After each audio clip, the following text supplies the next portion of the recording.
Olá, começa agora mais um episódio do Laudo Médio, podcast do Sindicato dos Médicos do Ceará. Este é um espaço de temas extremamente relevantes para a saúde, que impactam diretamente na vida dos médicos, sua família e a sociedade. Eu sou Leonardo Alcântara, presidente do Sindicato dos Médicos do Ceará, e hoje eu conto aqui com a presença ilustre do colega Nairton Cruz, médico psiquiatra, psicogeriatra e fundador do Instituto Viva a Vida. Olá, doutor Nairton, tudo bem? Seja muito bem-vindo ao Laudo Médio. Tudo ótimo, Leonardo. Uma alegria, estar aqui tentando contribuir para esse tema tão importante. A gente sempre agradece a Deus. E o convite do sindicato, a entidade tão parceira, dentro do apoio ao médico, E eu acho que a gente vai ter uma conversa produtiva porque tem sido um momento muito difícil, para a nossa especialidade, Então, espero que a gente possa abranger todos os temas necessários para que as dúvidas se diminuam. Perfeito, Nairton. Muito obrigado. Eu gostaria só de ressaltar que o Instituto Viva a Vida ele tem parceria com o Sindicato dos Médicos e essa parceria é acessível a todos os médicos associados.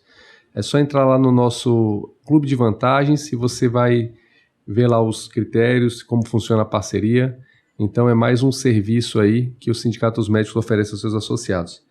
Então, para dar início aqui à nossa conversa, eu vou associar aqui os transtornos psiquiátricos ao tema relevante, ao tema do momento, ao top topic, o trending topic número 1, que é a Covid, A gente fala muito da Covid no aspecto da doença, acometimento pulmonar, acometimento sistêmico, mas fala-se pouco ainda, pelo menos menos do que se deveria, sobre os impactos que a pandemia, tanto a doença propriamente, como todo o reflexo que ela teve na sociedade, ela impactou aí na saúde mental de todos, e principalmente dos médicos. Então eu queria saber de você, Nairton, como é que foi isso aí? Como é que foi, o que de diferente a Covid trouxe aí para a nossa categoria? Bom, realmente esse fenômeno, dessa terrível doença que acometeu a nossa sociedade e vem acometendo, nos últimos quase 2 anos, tem exatamente essa questão, de primeiramente não se sabia o que era, mas se sabia que tinha que combater, e aí os médicos não deram para trás. Nós mostramos nosso valor e mesmo diante do medo, das incertezas que se tinha, estávamos lá, na linha de frente, combatendo o desconhecido. E já nesses primeiros meses, até levantando um pouco essa questão do adoecimento médico, foi muito comum as dúvidas dos colegas que traziam relatos de noites sem dormir, de ansiedade ao ir para o plantão, do estresse durante o plantão. Tinham colegas que chegavam a usar fralda, porque na questão da paramentação não se sabia, o grau de infectividade do vírus, e às vezes realmente tinham que, ao invés de retirar toda a paramentação, urinavam na fralda, Então relatos como esses não eram incomuns. E diante disso, o número de colegas que nós vínhamos atendendo aumentou bastante, e nos gerou essa preocupação de montar um discurso exatamente para a nossa classe, Eu tive a alegria, a bênção até de trabalhar no hospital referência para a Covid, Leonardo da Vinci, e lá tínhamos trabalho com alguns membros da equipe, E assim, a questão do Covid, por ser até então uma doença absolutamente desconhecida, trouxe a questão das incertezas, Como vai ser? E se eu pegar? E se eu levar para minha família? Eu lembro quando eu trabalhava lá, eu tomava cerca de 3 banhos quando eu voltava da unidade, Eu saía do hospital, tomava um banho lá no vestiário, e quando eu chegava na minha residência, eu também tomava um banho lá no banheiro lá do pessoal lá embaixo, dos funcionários, e só aí então a gente se sentia seguro, de chegar ao nosso lar, Daí você tira como era a rotina dos colegas que estavam na rotina diária, né? Então isso realmente foi bastante adoecedor, né, e trouxe muitas questões para a gente trabalhar no consultório. Maravilha. Em relação exatamente a essas mudanças de rotina, né, a gente chegou a documentar aqui no Sindicato dos Médicos na época, colegas que saíram de casa, né, alugaram apartamentos outros, se juntaram com outros colegas, e foi um relato muito emocionante, a gente tem aí registrado nas nossas redes sociais, de colegas que deixaram sua casa com filhos recém-nascidos, filhos com menos de um mês de idade, e foram voltar a ver seus filhos aí já com alguns meses, né? Então, realmente não foi uma situação fácil vivida por todos nós, não. É incrível, porque assim, é aquela coisa do medo do desconhecido, né? Eu mesmo me peguei fazendo coisas que, rapaz, como é que a gente fazia aquilo, né? Mas a gente tinha que se proteger, né? E o nosso bem maior, né, que é a nossa família, estava em primeiro lugar, né? Então, também a gente tinha essa preocupação, né? Alguns, por exemplo, meus pais idosos, né? Passei muito tempo sem vê-los fisicamente, presencialmente, né? Como a gente fala. E a gente, com o passar do tempo e o aprendizado, né? Os estudos bombando, né? Vários estudos sobre várias questões foram nos trazendo mais conhecimento para que o acompanhamento ficasse mais pautado na ciência, né? Então eu falava muito para os meus pacientes, olha, você não precisa se abster de ficar, né, longe da sua família, né? Por exemplo, se você tem que visitar seus avós, né, você pode ir vê-los, mas mantendo uma distância, estando ambos de máscara, né, não haver aquele contato físico propriamente dito. Então, essas questões traziam uma sensação assim de, realmente, então eu não vou precisar me distanciar tanto de casa. E a gente vê, inclusive, com relação à valorização dos profissionais, né? A classe médica, né, e das outras profissões, né, enfermeiros, fisioterapeutas, né, que foram os maiores pacientes em quantidade que eu passei a atender, né, foram reconhecidos também pela sociedade. Eu achei isso uma coisa extremamente positiva, né, porque estávamos precisando disso, né. Digo, no meio de tanta dificuldade, né, por exemplo, no campo político, né, a classe de saúde, né, a classe médica, entrar com esse reconhecimento nesse momento foi muito legal. Eu gostei bastante. Sem dúvida. Se teve uma coisa positiva foi exatamente mostrar a importância, né, do trabalho de todos os profissionais de saúde, né? Nairton, saindo um pouco até da Covid, de uma forma geral, existe uma percepção, e eu queria que você me confirmasse ou até negasse, no sentido de que os transtornos psiquiátricos, eu diria, colocaria até depressão em primeiro lugar, estão entre são mais prevalentes na categoria médica do que na população geral. Eu queria saber isso de você, realmente isso realmente ocorre? Se sim, quais tipos de transtornos são todos? Existe alguma condição que é mais prevalente de fato na categoria médica? Leonardo, se a gente for observar, né, o médico, ele lida com o que as outras pessoas não querem, que é doença, que é tragédia. Né? Então, os transtornos de humor, né, como você citou a depressão, mas tem também os transtornos ansiosos, né, acabam por serem mais frequentes nessas pessoas que estão lidando com essas situações, né?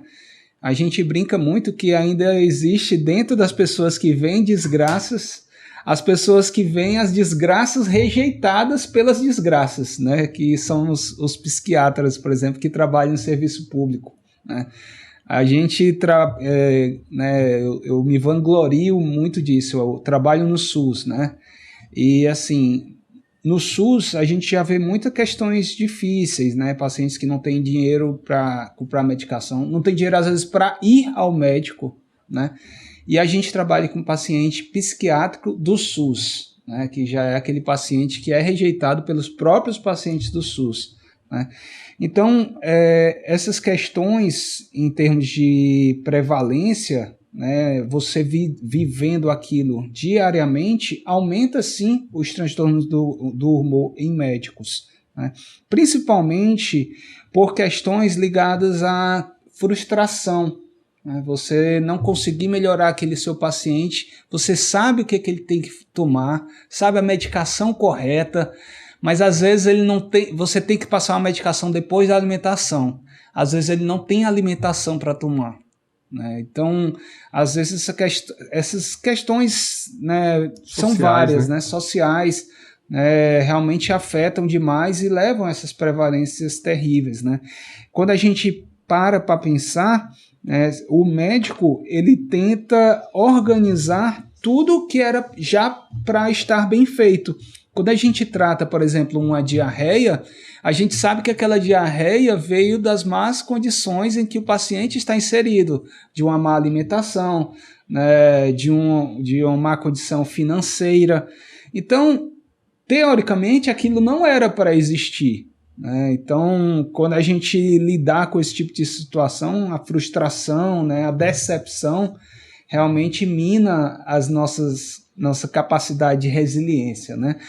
A resiliência, todos, né, percebem como ela vem daquele conceito da física, né?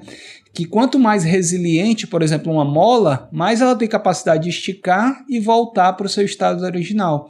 E o nosso humor também.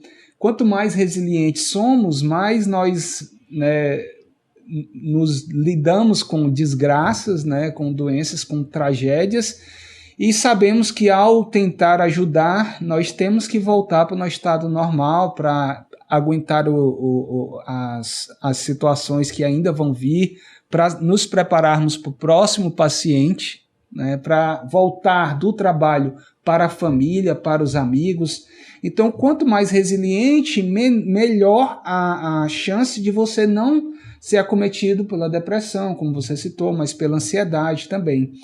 E essa resiliência ela pode ser trabalhada, né, dentro de um processo de ensinamento, né, que é o coping. O coping é como a pessoa lida com situações negativas. Eu dou 2 exemplos, né, de coping. Existe o coping adaptativo, onde você se melhora para uma próxima situação, e existe o coping desadaptativo, onde você não traz nenhum ganho e na próxima situação semelhante você vai sofrer do mesmo jeito. O coping adaptativo é, por exemplo, aquela pessoa que sofre aquela tragédia no barraco dela que desabou o morro. Aí sempre chega aquele repórter e fala, como você está? Tem pessoas que falam de 2 formas, né? Aí uma fala, minha vida acabou, tudo que eu tinha eu perdi e tal. Essa tem um coping desadaptativo, né? Em uma próxima situação ela vai estar do mesmo jeito.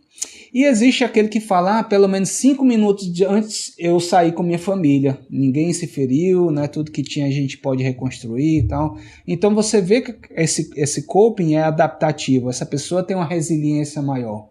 E muito do que a gente vinha acompanhando para os nossos colegas, né? Não só médicos, mas as outras categorias, era de processo de trabalhar esse coping, né? Porque o coping ele pode ser ensinado melhorando a resiliência das pessoas. Tem vários pacientes nossos, Leonardo, que a gente praticamente não usa medicações, né? É só orientações de hábitos de vida, né? De higiene do sono, né? De contatos sociais, né? De amizade, família, de Deus, né? Ter religião também ajuda a você adoecer menos. E se você estiver doente, a literatura já ratifica que a chance de você melhorar das doenças tendo religião é maior do que quem não tem. Mas que fique claro que não estou dizendo, né, e a literatura não mostra que quem é ateu adoece mais. Apenas quem tem religião sai melhor e adoece menos das doenças. Olha, que interessante. Então, essa forma de lidar com eventos adversos e tragédias, isso pode ser ensinado. É isso, Nairton? Exatamente. Não é algo que a pessoa nasceu dessa forma e vai sempre, digamos, reagir dessa forma a um evento não esperado. Ela pode mudar a forma como ela responde. Como tudo na nossa saúde, né, existe a questão genética e a questão psicodinâmica, né? Por exemplo, estudos mostram que pacientes de famílias com ansiedade tem 8 vezes mais chance de desenvolver transtornos ansiosos. Por quê? Porque naquela família, geralmente, a mãe e o pai já têm ansiedade, já falam de eventos negativos. Existe uma coisa que chama previsão negativa do futuro, né? Olha, eu não sei o que é que vai acontecer, mas só sei que vai ser ruim. Né? Então, essa pessoa fica sendo minada toda hora com esses conceitos. Né? Então, a chance dela ter um transtorno de ansiedade aumenta. Mas, se ela for trabalhada, né, essa questão genética, essa questão psicodinâmica pode ser enfrentada e melhorada. Da mesma forma, existe um transtorno chamado transtorno de adaptação ao estresse, né, que é também chamado de transtorno desadaptativo, descrito na CID-10 como F43.2. E ele é muito comum e aconteceu de forma muito comum nessas grandes tragédias. Porque o fator desencadeante da piora do humor foi um só. No caso, por exemplo, o adoecimento do Covid, o medo de ter o Covid, né, o medo de trazer o Covid para casa. Então, a sintomatologia referida é a mesma de um transtorno depressivo, ansioso, mas categoricamente o conceito é diferente, porque se tirarmos aquele fator estressor, o paciente fica bem. Né? Na depressão não, geralmente são um conjunto de situações, né, que minam o humor da pessoa. Maravilha. E falando um pouquinho mais de outras condições, né, que a gente lida aí, que são condições até comuns, em relação a uso e abuso de álcool, né, alcoolismo, dentro da população médica, existe alguma estatística ou realmente existe uma prevalência maior quando a gente compara com a população geral? Com certeza, né? Para ser bem didático, né, a gente fala que o aumento do uso de substâncias está ligado principalmente àquela questão que falamos agora há pouco, do coping, né? No coping desadaptativo, onde a pessoa bebe para esquecer os problemas, né? Ou bebe para, né, desestressar. Né? Então, o uso de substâncias de forma equivocada, né, de forma abusiva, que a gente diz, está muito ligado a essa questão de você tentar melhorar o seu humor se distraindo com outras questões. Né?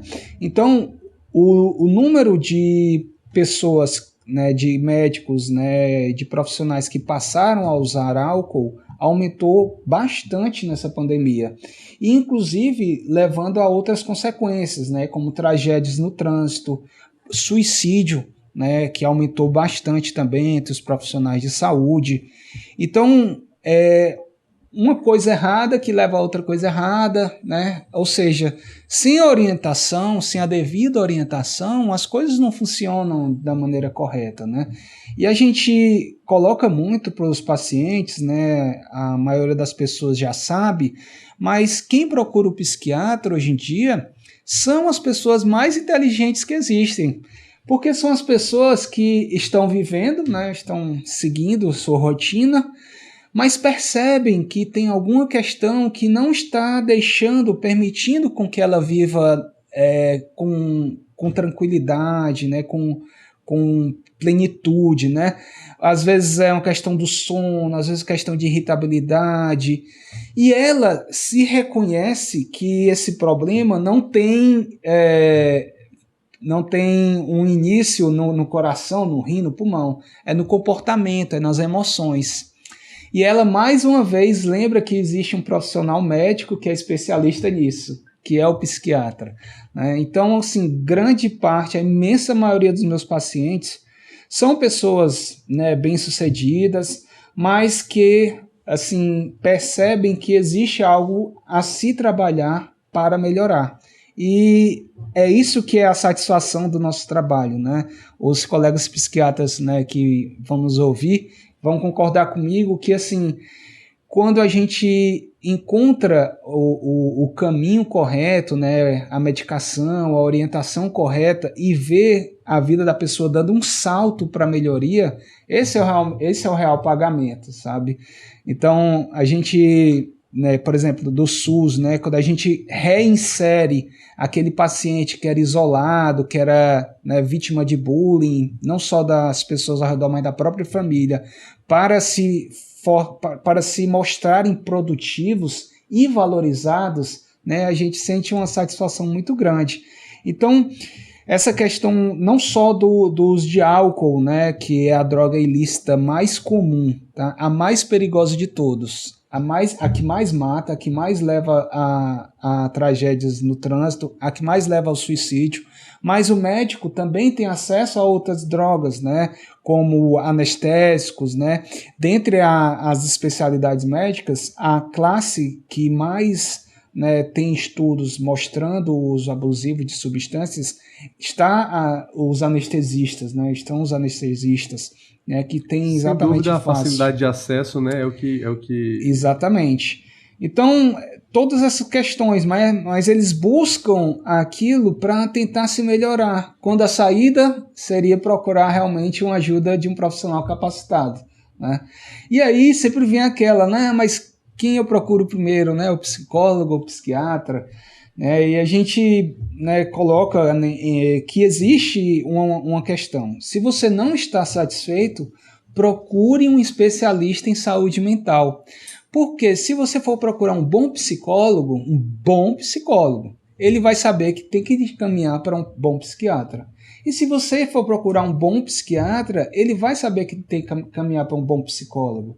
Então, a gente tem que se cercar de bons profissionais. Esse é sempre o melhor caminho, né? Porque a gente tem que buscar a nossa cura. E acreditem, a gente sempre quer que seja o mais rápido possível, tá? Infelizmente se sabe, né, que as medicações psiquiátricas, né, não agem, né, como um remédio para dor de cabeça, né? Elas às vezes exigem dias, semanas para começar a fazer o efeito esperado, né? Mas se a gente seguir, né, um guideline orientado, né, um bom profissional vai saber fazer isso, né, a melhora com certeza virá. Perfeito, muito bom.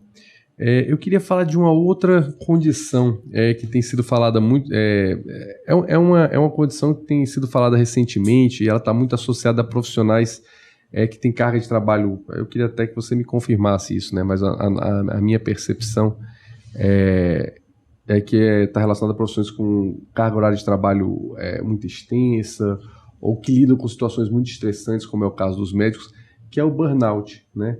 O burnout é uma condição que tem sido falada e até médicos muito jovens parece que sofrem são acometidos pelo burnout, né? Eu diria médicos residentes, né, que tem muitas vezes uma carga horária ali no programa de residência também bem extensa, né, submetidos a plantões, e eles que estão ali no começo de carreira talvez não estão acostumados a lidar com algumas situações. Então, explica para a gente um pouco aí, Neirton, o que é o burnout e é realmente isso? Os médicos também estão sendo muito acometidos por essa condição? Isso, o burnout, né, ele está muito ligado à questão de você não saber se distanciar do trabalho para aproveitar a vida, né? A gente tem que sempre martelar com os pacientes que a gente trabalha para viver, não vive para trabalhar, né? O trabalho, às vezes, por exemplo, durante a semana, ele realmente ocupa grande parte, né, da nossa vida. E dos médicos também aos finais de semana, né? Inclusive, eu tenho vários colegas, né, que trabalham de domingo a domingo, tendo pequenas folgas de 4 a 6 horas, alguns dias na semana, principalmente como você citou aí, né, os residentes, os neófitos, né, que não têm ainda, né, a sua base familiar já constituída, né? E quando você não consegue se desligar do trabalho, quando aqueles problemas que estão no trabalho, você não consegue entender que não dá para resolver tudo ao mesmo tempo e que muitas coisas que você quer resolver não dependem exclusivamente de você, aí entra a questão da doença, né? E o burnout está muito ligado, por exemplo, à questão da falta de sono, a um sono não reparador, aquela pessoa que diz que chega em casa e dorme, só acorda no outro dia, mas o sono é como se ela tivesse piscado o olho, não descansou, né? E isso está muito ligado à questão de que ela fica remoendo os problemas que ela não conseguiu trabalhar, ou fica antecipando situações que ela não conseguiu resolver. Então, todas essas questões levam ao burnout, e o burnout causa sofrimento. O burnout é fator de risco, né, para o uso de substâncias, é fator de risco para o suicídio, né? E, inclusive, programas, por exemplo, de residência médica, inclusive a associação, né, dos residentes, nacional dos residentes, né, ela instituiu um horário livre, né, para exatamente o residente ter o seu descanso, né, o seu merecido descanso. Grande parte aproveita bem e tem realmente essa capacidade cognitiva restituída, né? Porque se você não der uma pausa, se você não souber entender que não dá para resolver tudo, você vai fatalmente adoecer, né? A gente tira por nós, né? Como é que nós, que somos médicos, né, que vemos o país aí caído na saúde, né, a questão de doença e tão difícil de resolver, como que nós vamos para casa nos sentindo de trabalho feito? Uma grande dica que eu dou, né, para os colegas é entender que durante o seu trabalho faça o seu melhor, faça mais que o seu melhor, sempre dê o a mais, né? A gente costuma dizer que aquele toque no paciente, né, a gente teve dificuldades nessa questão da pandemia, a gente passou a dar o abraço virtual, né, mostrando assim para os pacientes, mas assim, você entender que aqueles seus 30, 40 minutos, né, no nosso caso, né, que se estende às vezes para mais de 1 hora de consulta, né, não foi 1 hora para você. Para o paciente, às vezes são 2, 3 meses que ele está ali esperando a sua consulta, né? Então, se você se dedicar em ser o melhor naquele momento, né, a sua consciência e a sua tranquilidade também vai vir de volta. E é isso uma das coisas que é tratamento por burnout, né?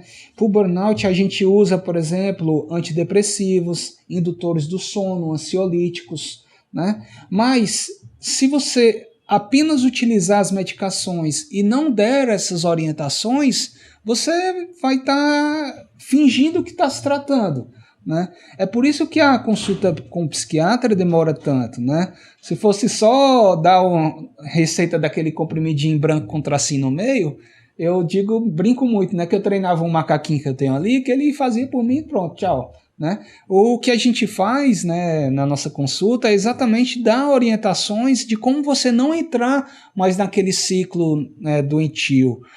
Se você entender que essas questões vão fazer você adoecer menos, o processo de cura se dará de forma mais permanente e você não vai voltar a ficar doente, porque você já vai saber o que fazer antes de adoecer. Perfeito, maravilha. Nairton, o Nairton, Dr. Nairton Cruz, além de psiquiatra, ele é psicogeriatra. E essa é uma dúvida que até eu, como médico, tenho. Essa subespecialidade da psiquiatria. Explica para mim, Nairton, quais são as condições, né, que são mais prevalentes na população de pessoas com maior idade que criam a necessidade dessa subespecialidade, né? Qual é a atuação que o psicogeriatra tem, que é aquela especificação maior, aquela atuação mais pormenorizada em relação à própria formação de psiquiatra? Muito boa essa pergunta, Leonardo, porque exatamente como você disse, né, é uma das dúvidas que as pessoas, não só o Dr. Leonardo tem, mas às vezes alguns colegas trazem, né? E a gente tem grande alegria de tratar, né, pais de colegas, né, avós de colegas, porque assim, os idosos, eles são muito mais acometidos por transtornos de humor. Porque existe um consenso geral de que quando o idoso vai ficando isolado, aquilo é próprio da velhice. Mas, pessoal, a velhice não é doença, né? Existe no processo de envelhecer um termo que se chama senescência, né? Que é o envelhecer com saúde, assim como existe a adolescência. Mas existe a senilidade, que é o envelhecer com doença, né? Dentre as doenças, a gente fala das doenças clínicas, né, como hipertensão, diabetes, né, artrite reumatoide, né? Mas os transtornos de humor, eles passam a adquirir grande proporção nas questões dos adoecimentos. E, diferente de tratar um adulto jovem, o idoso, ele tem as suas peculiaridades, né? Primeiramente, por exemplo, pela patogênese da doença. Por que o idoso adoece?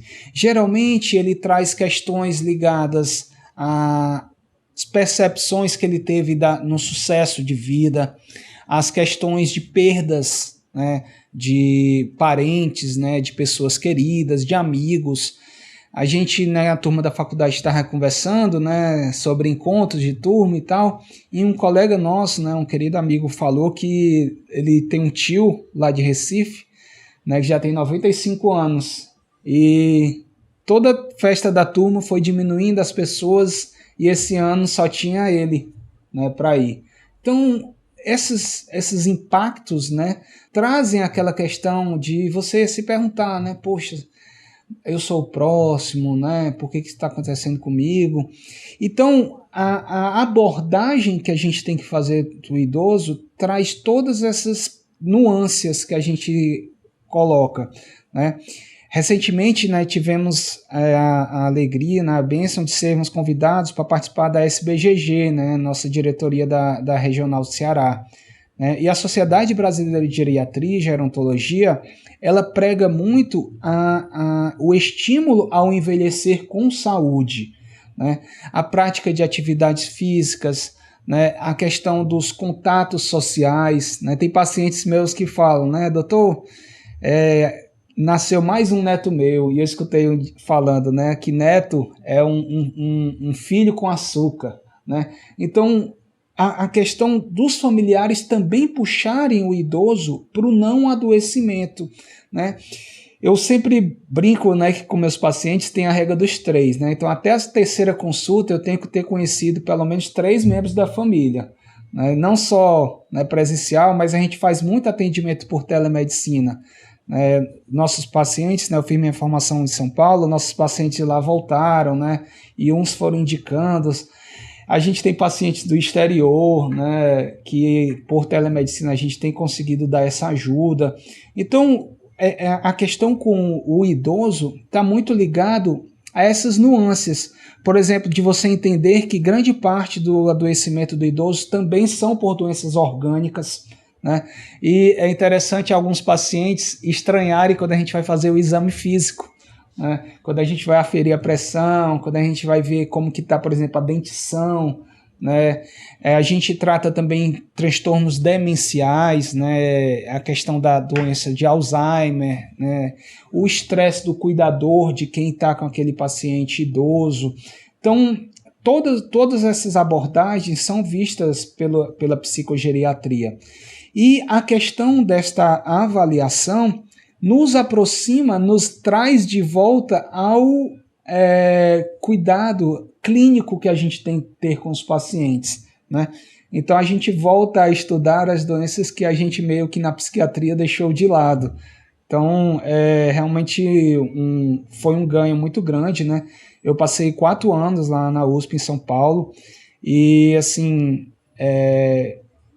a gente teve contato com colegas de outras especialidades, né? Não só geriatras, mas a gente fazia interconsultas lá em todos os hospitais da rede USP. Então, isso trouxe realmente muita bagagem para o nosso trabalho e a gente segue com muita alegria fazendo. Nairton, e tratamento não é só tratamento com remédios, não é isso? A gente tem diversas formas de terapia, algumas delas extremamente eficazes e que não precisam prescrever nenhuma medicação. Fala um pouco pra gente disso aí. Isso. Existe uma grande questão que até muitas vezes é um dos obstáculos que alguns pacientes colocam, né, ao não procurar um psiquiatra, né, que é, por exemplo, o medo de dependência de medicações. E a gente gosta muito de bater nesse ponto de dizer que você na verdade está dependente dos seus sintomas, dependente da sua depressão, dependente da sua insônia, dependente da sua ansiedade. E as medicações, se fizerem necessárias, né, elas vão lhe tirar dessa dependência. Mas nem em todos os casos, como você mesmo colocou, Dr. Leonardo, exige o uso de medicações. Por exemplo, a gente dá aos nossos pacientes um conjunto de orientações. A gente antes dava por escrito, né? Mas aí agora a gente passou a dar, né, um documento mesmo, para que ele na próxima consulta não fale, doutor, eu não fiz o que o senhor me pediu porque eu esqueci o que era. A gente dá por escrito, então, para ele não ter desculpa.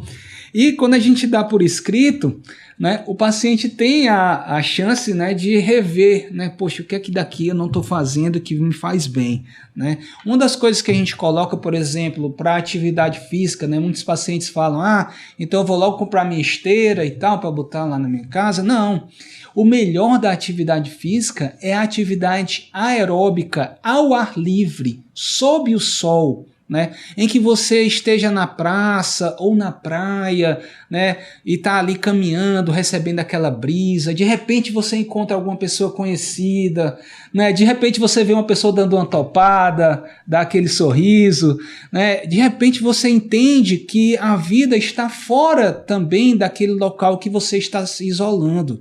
Existem muitos relatos de pessoas que falam, doutor, meu pai está 3 semanas no quarto dele, não quer sair por nada, né? Então o tratamento, né, não é só medicamentoso. Muitas vezes você iniciando a trazer aquela pessoa para a sala quando vier alguma visita, né? Ou abrindo as portas, as janelas, né, daquele quarto, você estimulando a pessoa a aproveitar espaços públicos, né? Por que não? Existem, por exemplo, estamos no final do ano, na época natalina, existem vários concertos ao ar livre, né? E o único trabalho que você tem que fazer é, por exemplo, buscar, né, e chegar até lá. Você pode não ir não só no seu transporte, mas você pode tentar aproveitar transporte público para isso, né? E aí entra, mas tem que sair de casa. Pessoal, a gente tem que sair dessa inércia para ficarmos bem, né? A doença, ela já está ativamente maltratando o seu físico, né? Então você tem que ir também ativamente contra ela, né? Se ela vem com 8, nós temos que ir com 80 para cima dela. Então sair dessa inércia é uma das grandes questões, porque você tem que entender que as doenças psiquiátricas, elas não são só da mente, elas também têm um cunho orgânico. A maioria da literatura já evidencia que, por exemplo, uma depressão não tratada, um transtorno bipolar não tratado, existe dano cerebral, né? Existe um artigo, né, que fala sobre as scare limbics, que chama, né, que são estudos de neurorressonância funcional que mostram lá áreas do cérebro lesadas, né, danificadas pelo transtorno de humor que não foi tratado ou que foi maltratado durante muitos anos. Isto favorece, por exemplo, síndrome demencial, favorece doenças quando você for mais idoso.